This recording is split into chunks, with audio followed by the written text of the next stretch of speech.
ಎಲ್ಲ ಪ್ರೀತಿಯ ಯೂಟ್ಯೂಬ್ ಪರಿವಾರದವರಿಗೆ ನಿಮ್ಮ ಪ್ರೀತಿಯಲ್ಲಿನ ಮಾಡುವ ನಮಸ್ಕಾರಗಳು. ಬನ್ನಿ ನನ್ನ ಜನ್ಮದಿನದ ದಿನಚರಿ ಹೇಗಿತ್ತು ಅಂತ ನೋಡೋಣ. ಸ್ಪೆಷಲ್ ಡೇ ಅಲ್ವಾ, ಹಾಗಾಗಿ ದೇವ್ರ ದರ್ಶನ ಮೊದಲು ಮಾಡಿಕೊಂಡು ಆಚೆಗೆ ಹೋಗಿ ನೋಡಿದರೆ ಸಖತ್ತು ಮಳೆ ಗಾಳಿ ಬರ್ತಾಯಿತ್ತು. ರಂಗೋಲಿ ಹಾಕೋಕ್ಕಾಗಲ್ಲ, ಅಡುಗೆ ಕೆಲಸ ಮಾಡೋಣ ಅಂತೇಳ್ಬಿಟ್ಟು ಅಡುಗೆ ಕೆಲಸಕ್ಕೆ ಬಂದು ನಿಂತ್ಕೊಂಡೆ. ನನ್ನ ಮಕ್ಕಳು ಒಬ್ಬೊಬ್ಬರೇ ಎದ್ದು ನನಗೆ ವಿಶ್ ಮಾಡೋಕ್ಕೆ ಅಂತ ಬಂದರು. ನನಗೆ ಮಿನಿ ಹ್ಯಾಪಿ ರಿಟರ್ನ್ಸ್. ಈಗ ನಾನು ಬರ್ತೀನಿ. ಓಕೆ ಆ ಕಡೆ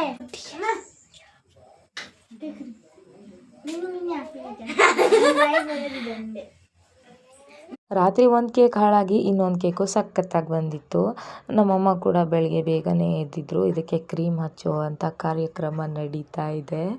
ನಾನು ಕೂಡ ನನ್ನ ಬಾಕಿಯ ಕೆಲಸಗಳನ್ನ ಶುರು ಮಾಡಿಕೊಂಡೆ. ಯಾಕಂದರೆ ತುಂಬಾ ಕೆಲಸ ಇತ್ತು ಇವತ್ತು. ಅಷ್ಟೊತ್ತಿಗೆ ನನ್ನ ಮಗ ಬಂದ.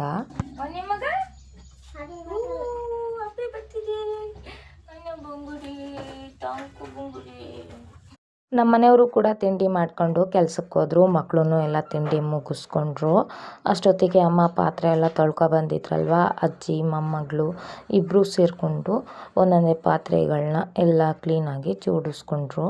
ನಾನು ಸ್ವಲ್ಪ ಸ್ಪೆಷಲ್ ಡೇ ಅಲ್ವಾ ಅಂಥೇಳಿ ಮಾಸ್ಕ್ ಹಾಕ್ಕೊಳ್ತಾ ಇದ್ದೆ, ಮುಖಕ್ಕೆ ಫೇಸ್ ಮಾಸ್ಕು. ಅಷ್ಟೊತ್ತಿಗೆ ನನ್ನ ಮಗಳು ಮಳೆ ನಿಲ್ತು ಅಂತೇಳ್ಬಿಟ್ಟು ಅರ್ಶಿನ ಕುಂಕುಮ ಇಡ್ತಾ ಇದ್ಲು. ಇನ್ನೊಂದು ಮಗಳು ಹೊಸ್ಲಿಗೆ ಚೆನ್ನಾಗಿ ಆಫೀಸಲ್ಲಿ ರಂಗೋಲಿ ಬಿಟ್ಟಿದ್ದಾಳೆ.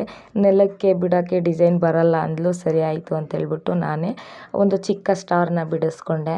ಆಮೇಲೆ ರಾತ್ರಿ ಎಲ್ಲ ಮಕ್ಕಳು ಪೇಪರ್ ಕಟ್ಟಿಂಗ್ ಎಲ್ಲ ಮಾಡ್ಕೊಂಡಿಟ್ಟಿದ್ರಲ್ವ, ಅದೆಲ್ಲ ತುಂಬ ಗಲೀಜಾಗಿತ್ತು. ಹಾಗಾಗಿ ಎಲ್ಲ ಬಿಟ್ಬಿಟ್ಟಿದ್ರು. ಅದೆಲ್ಲ ಕ್ಲೀನ್ ಮಾಡಿಕೊಂಡು ಕಸ ಗುಡಿಸೋಣ ಅಂತೇಳ್ಬಿಟ್ಟು ಕಸ ಗುಡಿಸ್ತಾ ಇದ್ದೆ. ಅಷ್ಟೊತ್ತಿಗೆ ಪರ್ಕೆ ಕಿತ್ತೋಗ್ಬಿಡ್ತು. ಅದರಲ್ಲೇ ಹೇಗೇಗೋ ಕಷ್ಟಪಟ್ಟು ಕಸ ಎಲ್ಲ ಕ್ಲೀನಾಗಿ ಗುಡಿಸ್ಕೊಂಡು ಹಾಸಿಗೆ ಎಲ್ಲ ಮಡ್ಚೋದಿತ್ತು. ಎಲ್ಲ ಹಾಸಿಗೆನ ಮಡಚಿ ಕೊಟ್ಟೆ. ಮನೆಯಲ್ಲಿ ಈ ಥರ ಎಲ್ಲರೂ ಆಳಿಗೊಂದೊಂದು ಕೆಲಸ ವಹಿಸ್ಕೊಂಡು ಮಾಡಿದರೆ ಬೇಗ ಕೆಲಸ ಮುಗಿಯುತ್ತೆ. ಒಗ್ದು ಒಣಗಿ ಇಟ್ಟಿರೋ ಅಂಥ ಬಟ್ಟೆಗಳು ತುಂಬ ಇದ್ವು, ಅದೆಲ್ಲ ಮಡಿಸ್ತಾ ಇದ್ದೆ. ಬೀರೋದಲ್ಲಿ ಇಡೋಣ ಅಂತ ಬೀರೋ ಓಪನ್ ನೋಡಿದರೆ ಬೀರೋದಲ್ಲಿ ಬಟ್ಟೆಯ ಭೂಕಂಪನೇ ಆಗಿಬಿಟ್ಟಿತ್ತು. ಎಲ್ಲ ಬಟ್ಟೆ ಮೇಲೆ ಕೆಳಗೆ ಎಲ್ಲ ಮಿಕ್ಸ್ ಆಗಿಬಿಟ್ಟಿತ್ತು. ಹಾಗಾಗಿ ಬೀರೋನ ಫಸ್ಟು ಕ್ಲೀನ್ ಮಾಡೋಕ್ಕೆ ಅಂತ ಕೂತ್ಕೊಂಡೆ. ಇದರಲ್ಲೇ ಒಂದು ಅರ್ಧ ಮುಕ್ಕಾಲು ಗಂಟೆ ಬೀರೋ ಕ್ಲೀನಿಂಗಲ್ಲೇ ನನ್ನ ಟೈಮ್ ಹೋಗ್ಬಿಡ್ತು.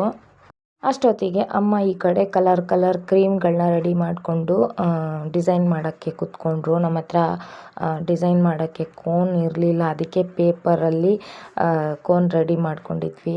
ಅದು ಯಾಕೋ ಸ್ವಲ್ಪ ಸರಿಯಾಗಿ ಬರಲಿಲ್ಲ. ಆಮೇಲೆ ನನ್ನ ಕೇಕಿಗೆ ನಾನೇ ಕೂತ್ಕೊಂಡೆ ಡೆಕೋರೇಷನ್ ಮಾಡೋಕ್ಕೆ ಅಂತ ಹೇಳ್ಬಿಟ್ಟು ಡಿಸೈನ್ ಮಾಡೋಕ್ಕೆ. ಆದರೆ ಕೋನ್ ಸರಿ ಇಲ್ಲದೆ ಇರೋ ಕಾರಣ ಹೇಗೇಗೋ ಹೋಗ್ಬಿಡ್ತು. ಆದರೂ ಪರವಾಗಿಲ್ಲ ಅಂತೇಳ್ಬಿಟ್ಟು ನನ್ನ ಹೆಸರನ್ನ ನಾನೇ ಬರ್ಕೊಂಡು ಯಾವ ಥರ ಬಂತು ಆ ಥರ ಡಿಸೈನ್ ಮಾಡಿ ಮುಗಿಸ್ಕೊಂಡೆ. ಆಮೇಲೆ ನೆಲ ಎಲ್ಲ ಒರೆಸ್ಕೊಂಡು ಸ್ನಾನ ಎಲ್ಲ ಮುಗಿಸ್ಕೊಂಡು ಪೂಜೆ ಮಾಡಿಕೊಂಡೆ. ಬೆಳಗ್ಗೆಯಿಂದ ಏನೂ ತಿಂದಿರಲಿಲ್ಲ, ಹೊಟ್ಟೆ ತುಂಬ ಹಸಿತಾ ಇತ್ತು. ಅಡುಗೆ ನೋಡಿದರೆ ಅದು ಬೆಳಗ್ಗೆ ಮಾಡಿಟ್ಟಿದ್ದು ಖಾಲಿ ಆಗಿಬಿಟ್ಟಿತ್ತು ಅಂತ ಮ್ಯಾಗಿ ಮಾಡಿಕೊಂಡು ಅದನ್ನೇ ನಾನು ಮಕ್ಕಳು ಎಲ್ಲ ಮಧ್ಯಾಹ್ನ ತಿಂದ್ವಿ. ಆಮೇಲೆ ಸ್ವಲ್ಪ ಹೊತ್ತು ರೆಸ್ಟ್ ಮಾಡಿದ್ವಿ. ಇನ್ನೇನು ನಮ್ಮ ಮನೆಯವ್ರು ಕೆಲ್ಸಕ್ಕೆ ಹೋಗಿದ್ರಲ್ವ, ಹಾಗಾಗಿ ಅವ್ರು ಬರೋ ತನಕ ವೆಯ್ಟಿಂಗ್ ಮಾಡ್ಕೊಂಡು ಕೂತಿದ್ವಿ.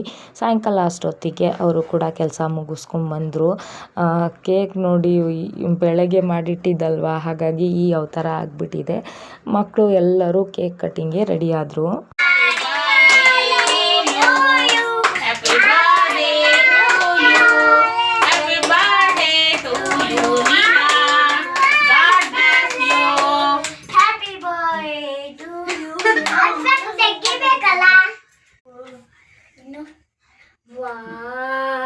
ಕೇಕ್ ಕಟ್ ಮಾಡಿ ಮೊದಲು ನಮ್ಮ ಅಮ್ಮನಿಗೆ ತಿನ್ನಿಸ್ದೆ, ಆಮೇಲೆ ನನ್ನ 3 ಮಕ್ಕಳಿಗೆ ಕೂಡ ತಿನ್ನಿಸ್ದೆ.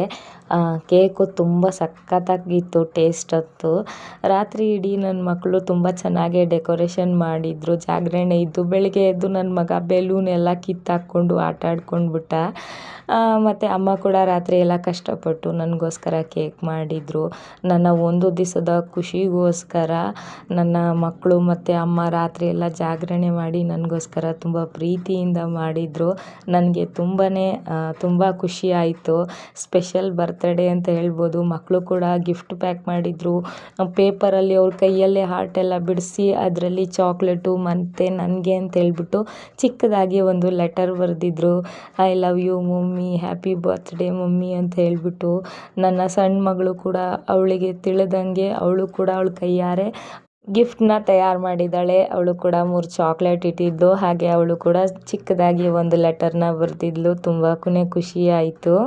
Happy birthday. Happy birthday thank you wish you happy birthday Nikhil ಇಲ್ಲ ನಾನು ಮಾಡ್ತೀನಿ. Wish you happy birthday thank you. ನನ್ನ ಮಗ ಬೆಲೂನಲ್ಲೆಲ್ಲ ಪೇಪರ್ ತುಂಬಿಸ್ಕೊಟ್ಟಿದ್ರಲ್ವ ಅಕ್ಕ, ಅದನ್ನು ಕೊಟ್ಬಿಟ್ಟು ವಿಶ್ ಮಾಡ್ದ. ಆಮೇಲೆ ಎಲ್ಲ ಮಕ್ಕಳು ಆ ಬಲೂನ್ನ ಹೊಡೆದ್ರು. ತುಂಬಾ ಖುಷಿಯಾಯಿತು. ಎಲ್ಲರೂ ಒಟ್ಟಿಗೆ ಕೂತ್ಕೊಂಡು ಕೇಕ್ನ ತಿಂದ್ವಿ. ಇದಿಷ್ಟು ನಮ್ಮ ಬರ್ತ್ಡೇಯ ದಿನಚರಿಯಾಗಿತ್ತು. ವಿಡಿಯೋ ಇಷ್ಟ ಆದರೆ ದಯವಿಟ್ಟು ಲೈಕ್ ಮಾಡಿ, ಹಾಗೆ ಒಂದೊಳ್ಳೆ ಕಮೆಂಟ್ ಮಾಡಿ. ದಯವಿಟ್ಟು ಚಾನಲ್ನ ಸಬ್ಸ್ಕ್ರೈಬ್ ಮಾಡಿಕೊಂಡು ಸಪೋರ್ಟ್ ಮಾಡಿ. Thank you.